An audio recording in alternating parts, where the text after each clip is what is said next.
Now I want to show you another depiction of Jerusalem in Nehemiah's time. This one based on a model built by C. Donald Chrysler. As you notice here, this is obviously not an archaeological artifact. This is just a model that is made out of paper and wood. But it does show you at least a number of the gate sections that are mentioned in the book of Nehemiah and other post-exilic literature. If you look at the very top, you will see number 1 is the sheep gate, and as you move your way counterclockwise down the wall through gates 2, 3, 4, 5, and so on, all the way around until you get up to gate 12, you'll notice a number of the gates that are mentioned in the book of Nehemiah. And also when you look at gates 7, 8, 9, and 10, you are in that area of the ancient city of David, and this is the area that Nehemiah inspected on horseback and on foot. One thing that was discovered is what is called the broad wall. If you look at this model, if you look at number 5, gate number 5, you'll notice that it is labeled the broad wall.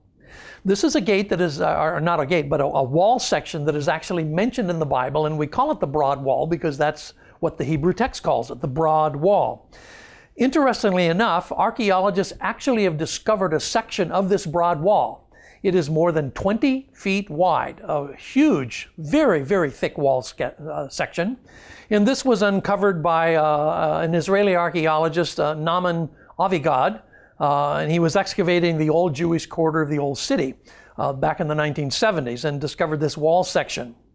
Since this wall section has been discovered, the city of Jerusalem has continued to be built up. And so as you can see in the photograph on the left, this wall section is actually surrounded by apartment buildings. When it was actually excavated back in the 1970s, there weren't any buildings there at all. But now there are apartments and so on built up around it, but they've preserved the wall section as an archaeological site. And then in the right-hand picture, you see kind of an aerial shot of the broad wall and the way it was reconstructed. A very, very thick wall intended to be able to withstand the battering rams of the Assyrians and the Babylonians. Here is a section of excavation on the east side of the Hill of Ophel in the city of David, and much of this section has to do with times much earlier than Nehemiah. But if you look at the arrow pointing to the upper right of the photograph, you'll see a corner section that is labeled the 6th to the 4th centuries, the Persian period.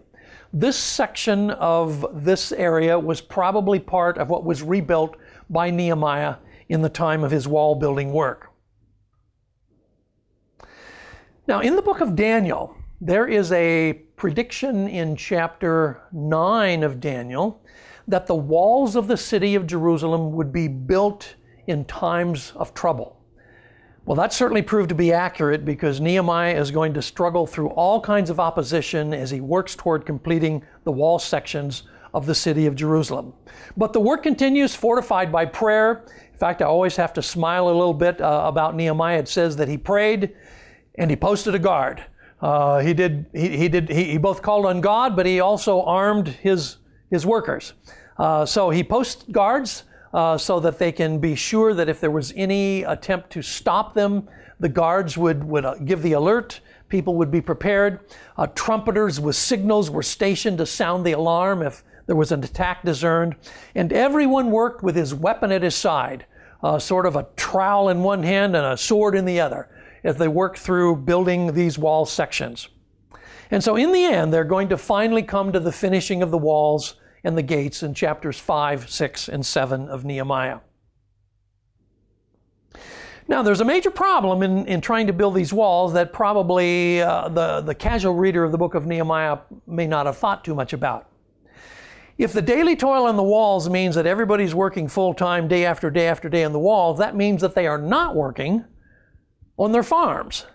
So now, because they're devoting so much time to the work on the walls, they are not able to keep up their crops. And so now the activities of farming and trade have been largely suspended.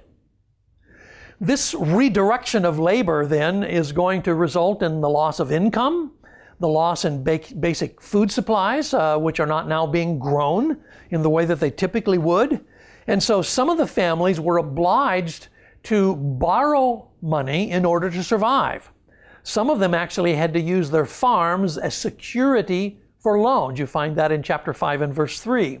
And now that they have used their farms as collateral to make a loan, there is always the possibility of foreclosure and the requirement to pay for the money that they've borrowed. And then, of course, there are Persian taxes, which is mentioned in verse 4. And so by this time, because of the work on the wall and the fact that they are not able to manage their own farms and so on, there are whole families that are put at risk.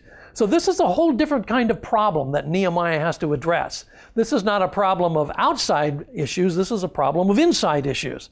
And so Nehemiah is in a bit of a quandary to know what to do about this. And in fact, to make it even more extreme, some of these families had sold their children into debt slavery. Now, debt slavery is something that has a long history in the ancient Near East, going all the way back. You can find references to debt slavery in even the Code of Hammurabi, for instance, in the middle of the 1800s BC. So the idea of debt slavery is the idea that if you have a debt, a family debt that you cannot pay, you are able to have your children work for your creditor for a certain period of time to work off the debt. It could be for a year or for 2 years or whatever the allotted time was. You'll find passages in the Torah of Moses that describe debt slavery and how this was to work, and in fact how debt slaves were to be freed. And so I've mentioned the passages here in the book of Exodus, Leviticus, and Deuteronomy, should you wish to look them up and find a little bit more about debt slavery. But of course, this was a problem now for Nehemiah's time, because families have now had to put their children into debt slavery in order to work off the collateral that they owed for their loans. So Nehemiah's solution was to talk to the wealthy people among the Jews and basically says to them, you need to take the lead in resolving this issue. Your brothers, your own brothers, Jewish brothers, are in great distress because of the debts that they have. And they've had no choice. They have freely left their farms. They've come to work on the wall, and now they are at a very great disadvantage because of the money that they owe. And so in a general meeting, Nehemiah really chastises the wealthy because the wealthy were charging high interest on these loans. In fact, Nehemiah says, you're basically no better than pagans. Pagans do that sort of thing, and you're doing it to your own brothers. So Nehemiah chides them and rebukes them for their general heartlessness toward their brothers and sisters. And Nehemiah demands that interest and foreclosure be suspended. Don't charge any more interest and don't foreclose on any loans. These people have come willingly, voluntarily to work for the Lord, to work for the city of Jerusalem. They're doing what the Torah has asked them to do. You need to do what the Torah has asked you to do, which is not to charge interest to your fellow Israelites. Indeed, that was part of the law of Moses, that Israelites were to lend to their more disadvantaged brothers out of a heart of generosity and not to charge interest and not to foreclose. So Nehemiah urges them, you need to also keep this part of the law. You need to follow through so that you are not taking advantage of your fellow Israelites. So the leaders listened to Nehemiah and they determined that on oath, they would actually follow his advice. They would follow this action. They would not charge further interest. They would not foreclose on the loans and on the farms. And in fact, Nehemiah now pronounces a curse on any violators who would go against this rule. Nehemiah's own leadership is very evident in that he himself refused to accept what was due him, authorized by the Persian government. Because Nehemiah comes into Jerusalem with the authority of Artaxerxes, he is privileged to accept an allotment of food and taxes from the people in Jerusalem that the Persian government allowed him to levy. But he has decided, I will not do that. I won't accept the allotment of food and I will not levy taxes. And any of my staff that need to be supported, I will pay them out of my own pocket. I will not take that from the people of Jerusalem. So Nehemiah takes a really strong position of leadership by example. And unlike prior governors which had preceded Nehemiah, he suspends this levy for 12 years. He doesn't take foodstuffs, he doesn't take taxes, even though it meant that his personal expenses to support his staff would have been enormous. But he is going to pay that out of his own pocket. And he absolutely refused to engage in mortgage foreclosures. He would not do that. Well, with this action in view and relief now for the families that are in dire straits, the gaps in the walls are now being closed, and eventually all of the gaps are filled and the wall is completed. The only thing not yet done were the gates. The gates were not yet installed. That is the last thing to be done. So now that they are just getting on the edge of finishing things, you have more opposition from our three friends, the Samaritan, the Ammonite, and the Arab communities, who repeatedly are going to invite Nehemiah to meet with them at an outside location. Well, this is nothing more than a ploy. They want to meet him at an outside location, probably in order to assassinate him. And Nehemiah realizes that this is just a ploy, and so he ignores it. He refuses to go.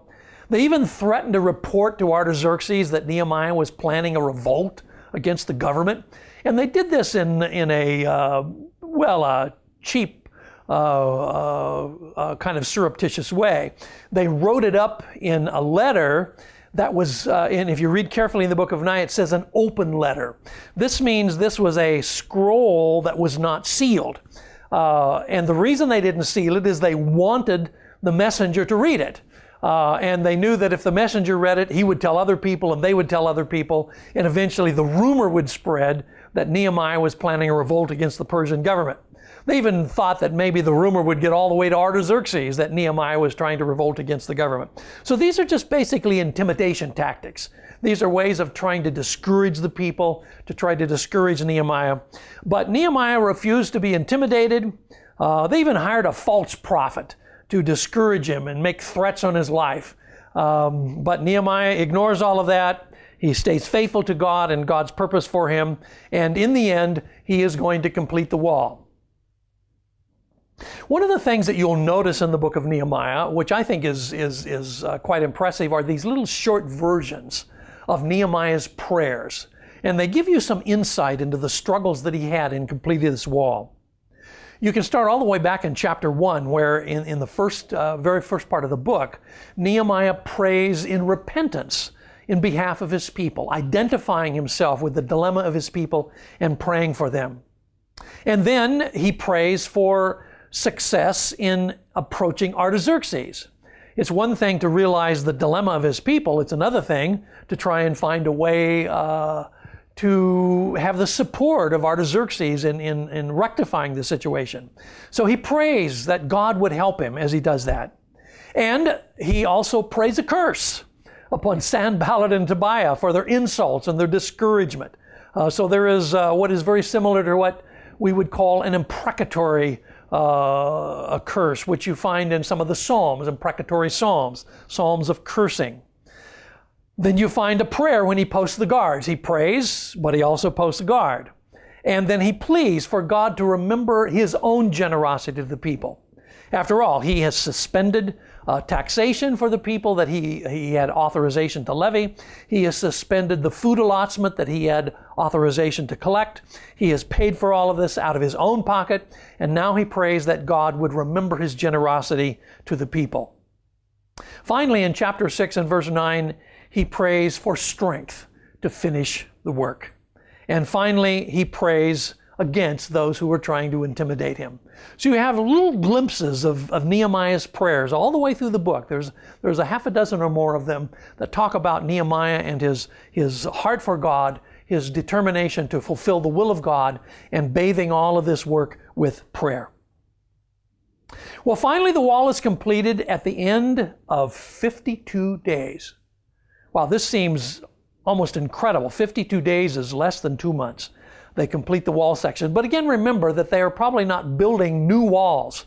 Rather, they are closing gaps in walls, and most of the material which had been broken in these gaps was probably already available to them just on the slope below the wall itself. So it's not like they have to go out and quarry stones. They have to collect stones and rebuild the wall. But finally, at the end of 52 days, they complete the wall. And all of this work has gone on despite continual harassment from local antagonists, people who attempted to foil their progress, and there were even attempts to infiltrate the Jewish community and to stop the work. But in spite of all of that, they press on and they continue on until they have finished the work. In chapter 6 and verse 18, it mentions an oath that probably refers to trade agreements.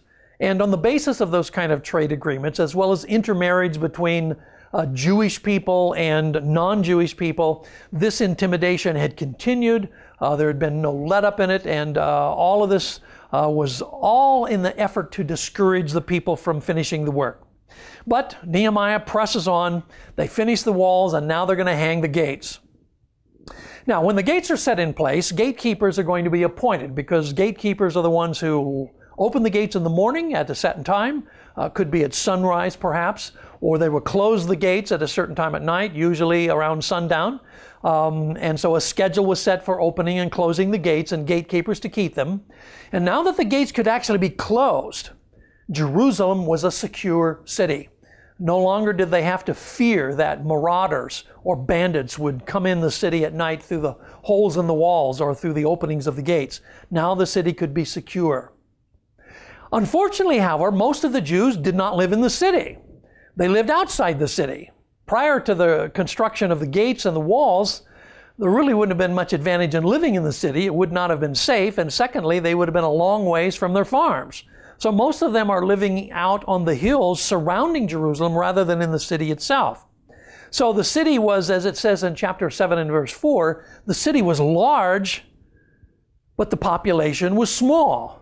And so now they have to decide, how are we going to populate the city? We have the walls finished, we have the gates finished. How are we going to populate the city?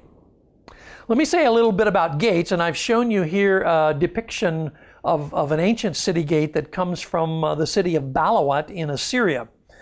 We don't really have hardly anything left of city gates in archaeological finds, simply because gates are made out of wood, and wood deteriorates, and wood does not last through the centuries in the way that, say, bronze would last.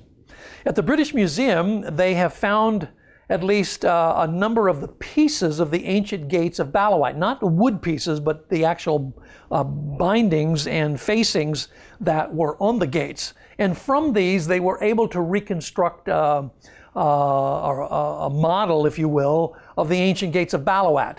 We don't know if the gates in Jerusalem look quite like this gate, but in all likelihood, they weren't greatly different from this gate. These would be similar, at least, to the kind of gates that would have been installed in Jerusalem.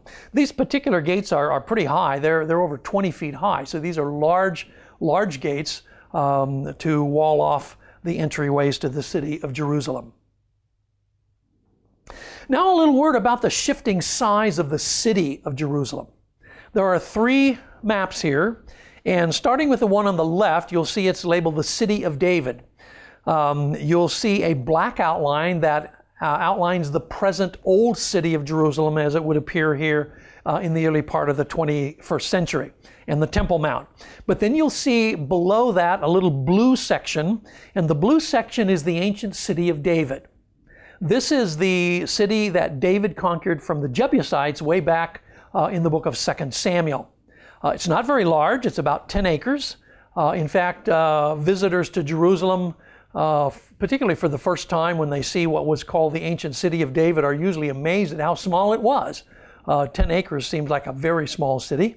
And at that time, it was a small city. The population was probably only around a couple of thousand people. That is an archaeological estimate. So it wasn't heavily populated.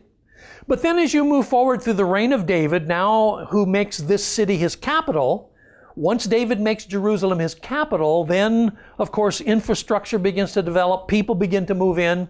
And when you get to the end of Solomon's life, around 930 BC, you're going to notice that the blue section has increased and crept up into what today is the Temple Mount. So now the city of Jerusalem is about 32 acres. And probably the population has more than doubled by this time to around 5,000, more or less. Then, a couple of centuries later, in the time of Hezekiah, you can see that the city has had another major enlargement. This was probably due to refugees that were in the northern kingdom of Israel that went into exile in Assyria. But many people in the north, when they saw that the north was on the verge of collapse, began to flee southward as refugees, and they ended up in the city of Jerusalem. And apparently King Hezekiah took them in. So this large blue area now is about 125 acres. Quite a large section, maybe as much as 25,000 people living in the ancient city of Jerusalem in the period of Hezekiah. So you can see how the city of Jerusalem has grown over several hundred years. In this photograph of Jerusalem, this is taken looking pretty much due north. You can see the Temple Mount, and near the top center you can see Al-Aqsa, the Dome of the Rock, which is the Muslim shrine. And then you can see the large wall section that was built by Herod the Great just shortly before the birth of Jesus. And then I have this long arrow pointing to the left side of the photograph, where there is a scholarly debate about the wall sections completed by Nehemiah to the west of the city of David. The real issue here about the size of the city in the time of Nehemiah has to do with whether or not they followed the wall sections of Hezekiah, or they came in and simply followed wall sections in the ancient city of David. So if you look on this map, which is labeled the debate about the size of post-exilic Jerusalem, you'll see two sections. You'll see a striped, white and blue striped section, and then you'll see a large section in solid blue. And archaeologists are divided over this. The minimalist view is that the part that Nehemiah rebuilt is just the striped section. The maximalist view is that Nehemiah actually follows the pattern of the walls that were built by Hezekiah. And one reason is because of the broad wall. The broad wall seems to be part of Nehemiah's reconstruction efforts, and that was built by Hezekiah well outside of the ancient city of David. So archaeologists are still undecided about this, exactly which of these represents best the city that Nehemiah is reconstructing with wall sections. And one of the factors has to do with the statement that's made in the book of Nehemiah that the city was large, but the population was small. In any case, to repopulate the city of Jerusalem, if Jerusalem is going to be repopulated by Jews who have come back from exile, and of course that has been the goal all along, it's important for the residents of Jerusalem to be able to prove they were properly Jewish. There's been a lot of intermarriage. There's been intermarriage with pagans. There have been people who have no pedigree that they can prove, as well as people who could prove their pedigree. And so Nehemiah is going to look at the situation and say, we want to populate the city, but we want to populate with people who are truly Jews from the exile. And so they had to consult the old genealogical records that were way back in the book of Ezra. So when you get to chapter 7 of Nehemiah, you're going to see that chapter 7 of Nehemiah is going to replicate what is given earlier in the book of Ezra in chapter 2. And so much of this material is going to overlap each other. You may remember that when we were talking about Ezra, we mentioned that of the leaders that came back with Sheshbazzar, there were 12 that are mentioned in the book of Nehemiah, but only 11 in the book of Ezra. And apparently the book of Ezra has had one name that dropped out. But this listing here in the book of Nehemiah has the full 12 as the leaders, and then of course a list of all the various families. So, though now it's almost 100 years old, this record that is listed here is really important for establishing those who are going to be citizens in the city of Jerusalem that has now been reconstructed. That brings us to the climax of chapter 7, and when we go to chapter 8 through 13, which is the final reforms of Nehemiah, we will finish up the ministry of Nehemiah and a very important feature about Ezra also.